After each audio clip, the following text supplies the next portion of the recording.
Now, I'm not going to bore you with all of the writing here, but I'm going to tell you that, like the Diary of Anne Frank play that we read earlier this year, this is a frame story. The frame is told in letters written by a man named Captain Robert Walton. He is writing these letters to his sister, Mrs. Saville, who lives in England. He's writing these letters because he's a sea captain, and he's on an expedition that is headed north to the North Pole. Along the way, their ship gets stuck in ice. Now, back then, it was very dangerous for people to go sailing, and they still thought that there were sea creatures that could possibly kill and destroy them.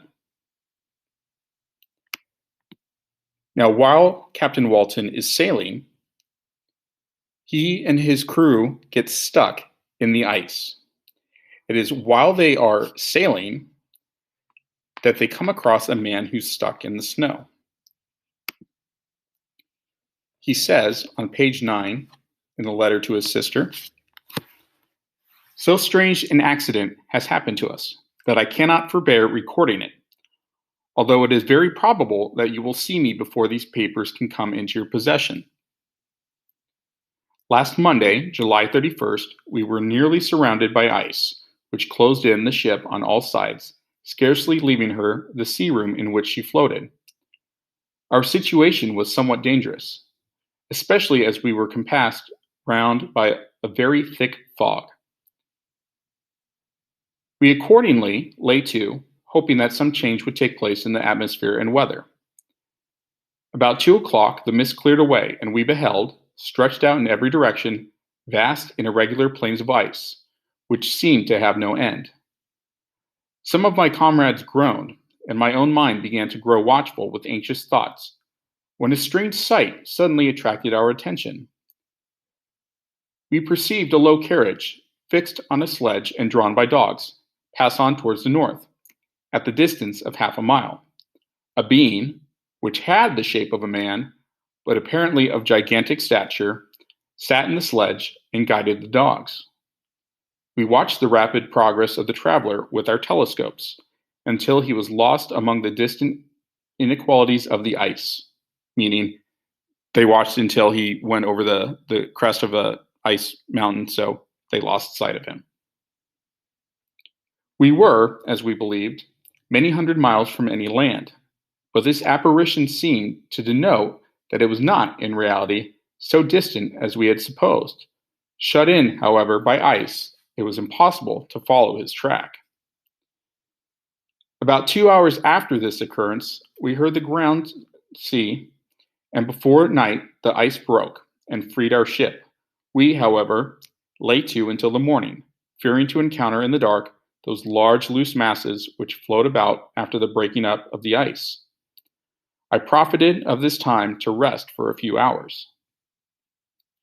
In the morning, however, as soon as it was light, I went upon deck and found all the sailors busy on one side of the vessel, apparently talking to someone in the sea. It was, in fact, a sledge, like that we had seen before, which had drifted towards us in the night on a large fragment of ice. Only one dog remained alive, but there was a human being within it, whom the sailors were persuading to enter the vessel. He was not, as the other travelers seemed to be, a savage inhabitant of some undiscovered island, but a European. When I appeared on deck, the master said, "Here is our captain, and he will not allow you to perish on the open sea." On perceiving me, the stranger addressed me in English, although with a foreign accent. "Before I come on board your vessel," said he, "will you have the kindness to inform me whither you are bound?" He's basically asking Robert Walton, before I come on your ship, you need to tell me where you guys are headed. Walton says, "You may conceive my astonishment on hearing such a question addressed to me from a man on the brink of destruction. I replied, however, that we were on a voyage of discovery towards the northern pole. Upon hearing this, he appeared satisfied and consented to come on board. His limbs were nearly frozen, and his body dreadfully emaciated by fatigue and suffering. Emaciated means he's been starved almost to the point of death. He's skin and bones. I never saw a man in so wretched a condition. We attempted to carry him into the cabin, but as soon as he had quitted the fresh air, or had left the fresh air, he fainted. We accordingly brought him back to the deck and restored him to animation by rubbing him with brandy and forcing him to swallow a small quantity. As soon as he showed signs of life, we wrapped him up in blankets and placed him near the chimney of the kitchen stove. By slow degrees he recovered and ate a little soup. 2 days passed in this manner before he was able to speak, and I often feared that his sufferings had deprived him of understanding. So he's thinking that he may not be physically or mentally able to handle a conversation with somebody. When he had in some measure recovered, I removed him to my own cabin and attended on him as much as my duty would permit. I never saw a more interesting creature. His eyes have generally an expression of wildness and even madness, but there are moments when his whole countenance is lighted up with a beam of benevolence and sweetness that I never saw equaled. So he's saying sometimes he looks like he's insane, sometimes he looks like he's very peaceful, calm, and kind. But he is generally melancholy and despairing, and sometimes he gnashes his teeth, as if impatient of the weight of woes that oppresses him. When my guest was a little recovered, I had great trouble to keep off the men who wished to ask him 1,000 questions, but I would not allow him to be tormented by their idle curiosity. Once, however, the lieutenant asked why he had come so far upon the ice in so strange a vehicle. His countenance instantly assumed an aspect of the deepest gloom, and he replied, "To seek one who fled from me." "And did the man whom you pursued travel in the same fashion?" "Yes." "Then I fancy we have seen him, for the day before we picked you up, we saw some dogs drawing a sledge with a man in it across the ice." This aroused the stranger's attention, and he asked a multitude of questions concerning the route which the demon, as he called him, had pursued, and if I thought that the breaking up of the ice had destroyed the other sledge. I replied that I could not answer with any degree of certainty, for the ice had not broken until near midnight, and the traveler might have arrived at a place of safety before that time, but of this I could not judge. From this time the stranger seemed very eager to be upon deck, to watch for the sledge which had before appeared, but I have persuaded him to remain in the cabin, for he is far too weak to sustain the rawness of the atmosphere. He's saying it's too cold for this guy to be outside. But I have promised that someone should watch for him and give him instant notice if any new object should appear in sight. Such is my journal of what relates to this strange occurrence up to the present day. The stranger has gradually improved in health, but is very silent and appears uneasy when anyone except myself enters his cabin. For my own part, I begin to love him as a brother, and his constant and deep grief fills me with sympathy and compassion.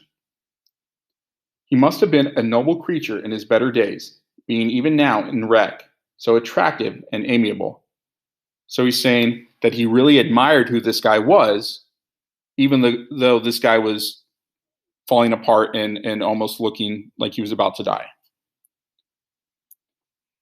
I said in one of my letters, my dear Margaret, that I should find no friend on the wide ocean, yet I have found a man who, before his spirit had been broken by misery, I should have been happy to keep possessed as the brother of my heart. I shall continue my journal concerning the stranger at intervals, should I have any fresh incidents to record. For the sake of time, I'm just going to summarize what Walton is saying here. Over the course of a couple days, Walton becomes a lot more enamored or kind of in love. He kind of has like a friend crush on this visitor. And during this time, he starts talking to this guy and realizing, wow, this guy is super, super smart. He can speak very well. He's cultured, so he knows a lot about the way of the world. Now, as this guy gets better and better, he's asking Walton if he can talk to him about something very serious. And so he says, and this is at the top of page 13 in your Amplify copy, on August 19th, "Yesterday the stranger said to me, 'You may easily perceive, Captain Walton, that I have suffered great and unparalleled misfortunes. I have determined once that the memory of these evils should die with me, but you have won me to alter my determination. You seek for knowledge and wisdom, as I once did, and I ardently hope that the gratification of your wishes may not be a serpent to sting you, as mine has been.'" So what he's saying is, I know you want to find out things about the world. That's why you're going north to the North Pole. You're trying to find out about science and different parts of the world. I hope you get to discover these things without having it backfire on you, or as he says, as a serpent to sting you. "I do not know that the relation of my misfortunes will be useful to you. Yet, if you are inclined, listen to my tale. I believe that the strange incidents connected with it will afford a view of nature, which may enlarge your faculties and understanding." So he's saying, I hope that you learn something from this. It's very important that you understand what I'm about to tell you and understand why it's bad. "You will hear of powers and occurrences such as you have been accustomed to believe impossible. But I do not doubt that the tale conveys in its series internal evidence of the truth of the events of which it is composed."